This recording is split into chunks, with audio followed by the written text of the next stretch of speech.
સસ્તું સાહિત્ય મુદ્રાલય ટ્રસ્ટ અમદાવાદ દ્વારા આયોજિત પુનઃમુદ્રિત 24 પુસ્તકોના વિમોચન પ્રસંગે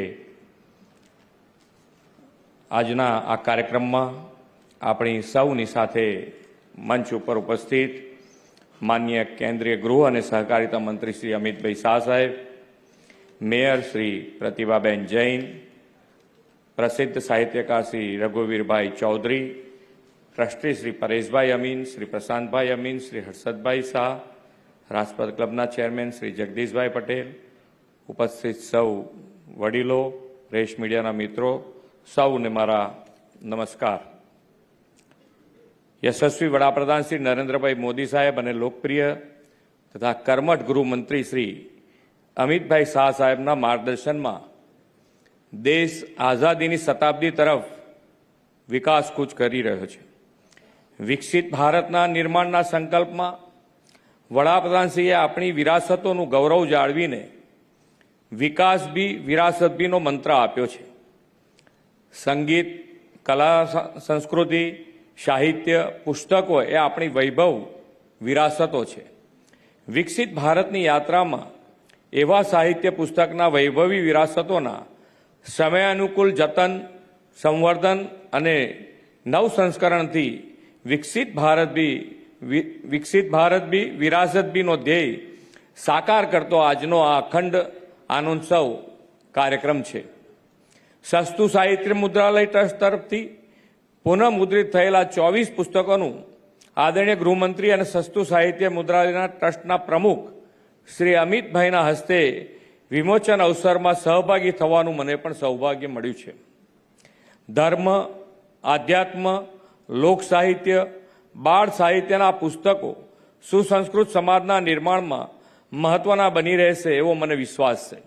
સસ્તું સાહિત્ય મુદ્રાલયના પુસ્તકો આપણી શિક્ષા, સંસ્કૃતિ અને સાહિત્યિક વિરાસત છે, જે ભિક્ષુ અખંડાનંદની પ્રેરણાથી કાર્યરત થયેલું સસ્તું સાહિત્ય ટ્રસ્ટ એ માત્ર પ્રિન્ટિંગ પ્રેસ જ નહીં, પરંતુ આપણા શિક્ષા સાહિત્યને જીવંત રાખતી સંસ્થા છે, આપણી આગવી વિરાસત છે.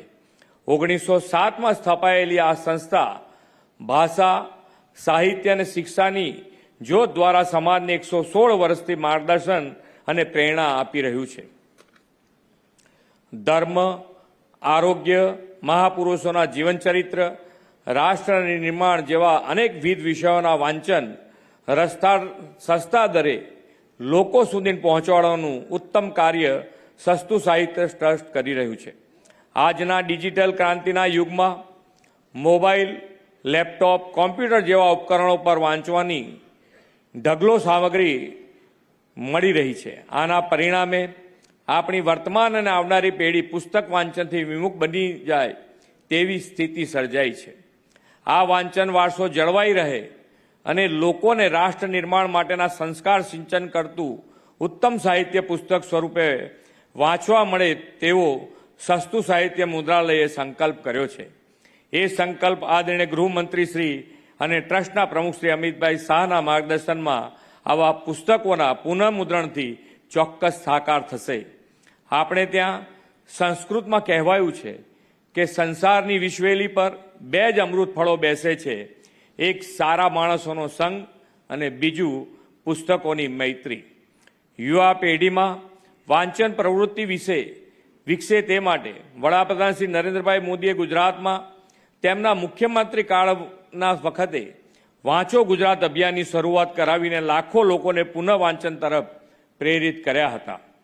આ વર્ષના બજેટમાં 71 તાલુકા મથકોએ નવા ગ્રંથાલયો શરૂ કરવા ₹16 કરોડ અને 53 આદિજાતિ વિસ્તારના ગ્રંથાલયોમાં લાઇબ્રેરી શરૂ કરવાનો વિકાસ માટેનું આયોજન પણ સરકારે કર્યું છે.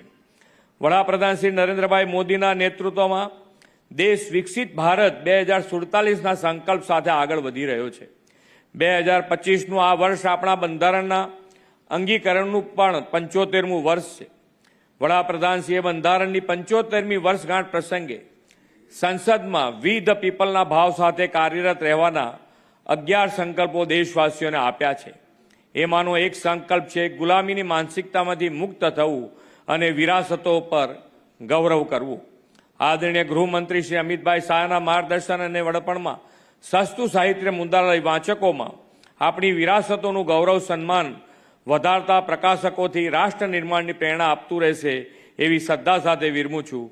ભારત માતા કી જય. વંદે માતરમ. જય જય ગરવી ગુજરાત.